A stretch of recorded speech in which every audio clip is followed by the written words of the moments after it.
folks, welcome to another shelf by shelf video. We are on to shelf 43 now, and we're looking at mainly, there are some other publishers involved, but primarily this is the Hutch and Friends, or Hutch and Friends, I'm not entirely certain how you pronounce it, German-based company I believe, and it's kind of interesting. I didn't realise I had so many games from them, but I think it depends on who published them, because two of them you could argue actually got published by other people, but it just happened that I have these particular copies. But there's an interesting mix here, from abstract all the way up to, mid-weight Euro. So let's start off with the abstracts, I think, and let's go with, on the far end, I'm going to have to, hang on, no we won't, because the chair is in the way and it's getting stuck.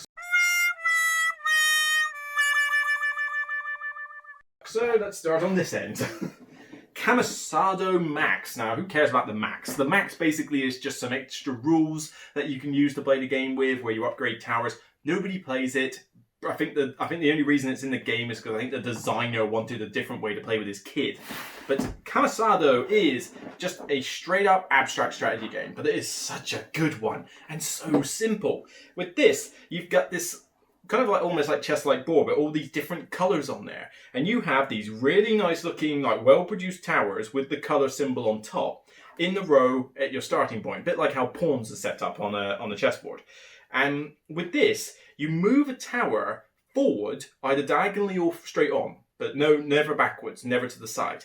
And the idea is that where your piece lands, depending what colour that piece lands on, that is the colour of the tower your opponent must then move on their turn. And your object of the game is to get one of your towers to the opponent's side.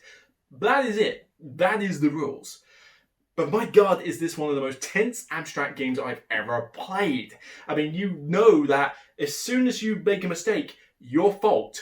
They win, your fault. There's no luck in this game. Everything's there, everything's public information, there is no hidden card drawer or anything like that. It is straight up, I am moving this tower to here, you must move the orange, right? You've moved it to blue, I've got to move the blue, right? You've done it to purple, I've got to move the purple, I'll move it to green, you must move the green. It's that all the way through, but you are searching for the openings, you're trying to plan ahead to try and see if you can goad your opponent into letting you through. It's so tense though, because you're like, at any movement I might just shoot myself in the foot, and if you lose, you gave your opponent the move they needed to beat you. All you, nobody else. You cannot blame anybody. But it could have been maybe a smaller box, because it's quite a big box for what it is, but styrene board. And there's a few rule books in here, I've noticed. A few little summaries. Don't quite need all of that. It's because I've got all the languages in here, that's why. But, yes. Why have I got so much stuff in this box? Look at these. These lovely things. Whoop. Come on, get out of there. That is the towers that you have. So these like cool sort of bait-like pieces, the green poker felt on there. They've got, you won't be able to see this one, but you can see hopefully the red symbol there. Imagine you've got an army of these all on your board. Now, as I said, you don't need to worry about these little tokens. Basically, the max rules, I think, allow you to upgrade your pieces, a bit like how how like pawns upgrade in chess, I believe. I don't know, it's a waste of time. It's just not worth it. You want to play this in the, I can teach you the game in 30 seconds and we'll play it in 5 to 10. Because this literally is a 10-minute game, pretty much. I will teach you it in 30 seconds and chances are we'll have finished in the next 9.5 minutes. It's that fast, but really, really cool. All right, let's move on to, can I reach for the other abstract? Yay, haha, ergonomics. Yinch, one of my other favourite abstract games. This one is one of the gift projects. So this guy called Chris Byrne, he's done about, lost track now, probably about 7 or 8 of these now in the years, a couple of recently actually. And he basically just does these 2-player abstract games. They're nothing but 2 players and they usually involve pieces on some kind of grid or like map, and you're moving the pieces around to achieve a goal. This one goes by the whole 5 in a row concept, which everybody is familiar with. And the idea is you must get 5 in a row 3 times. And what happens is you have these rings on the board and you follow the lines and you move the rings across, but as you move, you pop one of your little bake-like plastic pieces in on your colour side, black or white. And the idea is that you can't move through rings, they block each other's path, but every time your ring passes over other pieces, whether they're yours or the opponent's, they flip to their opposite side. So white and black are constantly flipping between the two. And so you're trying to maneuver the rings in such a way that you can get 5 of your side up in a row. Of course, your opponent is doing this all the time, and oh my god, the game state can change so much in this. Add to that the cool idea that when you get one that's 5 in a row, your ring goes on your side of the board to track your score, but then it's off the board. You have less rings to move around. You have less options available to you. So it's almost like a self-balancing mechanism, to allow the other person to catch up. You can get some tense games in here. I don't think I'm particularly good at this game, I'll admit, but it's really enjoyable. I mean, my god, this will test your brain as you're trying to conjure up, right? If that flips there, I'll move it over to there, that flips all of them, and you can create such massive swings in terms of the game state on this one, and it's just really good fun. And again, I can teach this to you in about 60 seconds, although chances are it'll probably take us a good 20 minutes to play it, because you are going to be thinking a fair bit during this one. But Yinch. There's other ones in the gift project. I have only played, I think, Devon and Tsar. I have not played any of the others. Devon I quite like. Tsar is average. I think it's fine. I would play it again. But Devon's quite good if you just do random setup and don't spend ages on it. But I've not played any of the others. I would like to. But again, 2-player only games. That is the problem. It's hard to get them to the table. So why do I even have them in the collection? Because they're that simple and they're that much fun, and there will hopefully be a time in the future. So let's move on to R&R games / Hutch and Friends. Rajas of the Ganges. This box has seen a little bit worse wear. Inca and Marcus Brand. This is a very beautiful looking Euro game. And again, I would say this used to be underrated, but it's starting to get a bit of buzz now that it's entered a bit more wide distribution. With Raja of the Ganges, it's got a mix of everything really, and the board is busy. That is a problem with it. But what you're doing is that you have this province here, and you're building up almost like a Carcassonne style map in front of you with these markets and these buildings on. And the markets can get you some money, the buildings can get you fame points. But there's a catch. Well, I'll get to the catch later. The way you're doing it is that you essentially have this kind of like Buddha statue with coloured dice all over it. And the coloured dice is how you do the action. So it's one of those dice placement games. But the dice value, depends on the action you're doing.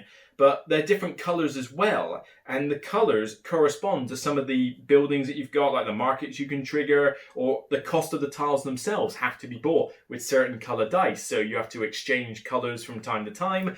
The various tracks in that can get you lots of cool little bonuses and abilities, which is really nice. So the game kind of rewards you as you go through. It's a cool little puzzle, but just looks really cool as you build up your little map and have this board full of just colour, everywhere colour with translucent dice. But the real cool thing about this is the twist with how you win it. Because we're all bored with victory points now. And I mean, I've actually been tempted to do a top 10 list of games that where you don't win by victory points or something to that effect, or throw a twist on victory points. I don't know. I don't know if I could think of 10 games that could do that. Because I'd have to exclude racing games and all that lot. I don't think there's enough to kind of grill it down. But with this one, you have a fame track and a money track, and they start at different ends and then go around the board. As soon as the two meet, that's the winner. So it's a race to that point. But do you go high money and low fame? Do you go high fame and low money? Or do you go for in between? Typically, you're in between. But I have seen high money and low fame work. And I almost got high fame, low money to work. But, it's a juggling act that you've got to do. This one has probably been high up on the list of... You remember the top 10 I did the other week? The top 10 games that escaped me? This is one of those games that I think has escaped a lot of people. They want to play it and they haven't had a chance to. Trust me, it's really solid. And then finally, oh yes, this is a bit of a darling, and this is one of those games where you think, Luke, why do you like this game? And sometimes I've had to ask myself that question as well. Fully expanded with farmers and that, Hutch and Friends or R&D games, Keyflower. Now, this guy, Richard Breeze, has done various key games. This is the only one I've really got behind. Keeper was okay, but it was ridiculously complicated. This one still has a bit of an abysmal rule book, but thankfully, once you've got the rules down, it's doable to play. And Board Game Arena has a copy of this on there, so you can learn it via that. But Keyflower, again, I don't know why I like it. It's weird because it kind of goes against my typical tastes. Because one, it's a fairly dry Euro. I mean, yes, you're building up this little village and you're getting resources to upgrade the buildings and that. But at the end of the day, you're doing it by a weird bidding mechanic where you're using these different color meeples as the currency in order to acquire the tiles.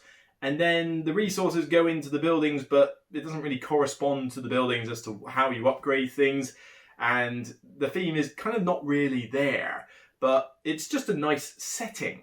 But it's colourful, you know, when it's on the board, you have got all those colour meeples, and it's a cool puzzle because the colour meeples are hidden from other players. So they don't necessarily know if you've got a lot of red, blue, or yellow. So if you bid on the tile for like 2 blue meeples, I'm like, does anybody else have 3 blue meeples? Am I going to get outbid? I don't know. How badly do I want this tile? But then you give away the meeples, you don't have a huge inexhaustible force of the things. So you kind of need to be careful with your meeples, especially if you're going to put your meeples on tiles that have already been built in other players' villages, because they get the meeples, not you. Now, of course, they might come visit you, but then the problem with that is they visited you, and now your tiles are more expensive to go on, even though you're going to get the meeples at the end.